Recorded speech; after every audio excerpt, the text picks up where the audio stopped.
Sir இந்த எலும்புக்கு என்ன பேருங்க சார், அதுக்கு வேலை என்ன? அந்த மேல் தாடையும் கீழ் தாடையும் பற்கள் வந்து உங்களுடைய அழகை வந்து ரொம்ப ரொம்ப டிசைட் பண்றதுல முக்கியமான பங்கு வகிக்குது. நினைச்சு பாருங்க, பல் இல்லாத பொக்க வாய்க்கும் பல் இருக்கிற ஒரு உருவத்துக்கும் எவ்வளவு டிஃபரன்ஸ் இருக்கு. ஸோ இந்த பல்லை தாங்கி இருக்கக்கூடிய இந்த மேல் தாடையும் கீழ் தாடையும் ரொம்ப ரொம்ப முக்கியமான விஷயங்கள். அதுல கீழ்த்தாடை அப்படிங்கிறது மெல்லுவதற்கு ரொம்ப முக்கியம்.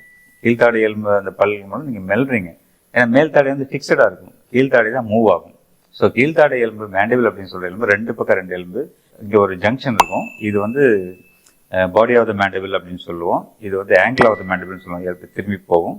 அப்புறம் ரேமஸ்ன்னு சொல்லுவோம். ரேமஸ் அப்படிங்கிறது சைடில் இருக்கிற கெட்டியான பகுதி. மேலே இந்த தாடை எலும்பு மேலே இருக்கிற எலும்போட சேர்ந்து ஒரு சின்ன பந்துக்கு இந்த மூட்டு மாதிரி ஃபார்ம் பண்ணும். இந்த காண்டில் ஆஃப் த மேண்டிபிள் அப்படின்னு சொல்லுவோம். ஸோ இந்த மேண்டிபிள் எலும்பு ரொம்ப முக்கியமான எலும்பு. ஏன்னா இருக்கலே உடம்பு, அதாவது முகத்தில் இருக்கிற எல்லா எலும்புகளிலுமே ரொம்ப ஸ்ட்ராங்கஸ்ட் இந்த மேண்டிபிள் எலும்பு தான். ஆனாலும் சீக்கிரமா உடையக்கூடிய எலும்பும் இதுதான். ஏன் அப்படின்னா ஈஸியா அடிபடும். கீழே இப்படி உழுவுறோம், ஏதாவது அடிக்கிறாங்க, அல்லது ஆக்சிடென்ட்ல உழுவும்போது சைட்ல எங்க அடிபடுது, ஏதாவது ஒரு விதத்துல ரொம்ப ஈஸியா ஃப்ராக்சர் ஆகக்கூடிய எலும்பு இந்த மேண்டிபிள் எலும்பு. அதே சமயத்துல ரொம்ப ஈஸியா ட்ரீட்மெண்ட் பண்ணக்கூடிய எலும்பும் இதுதான்.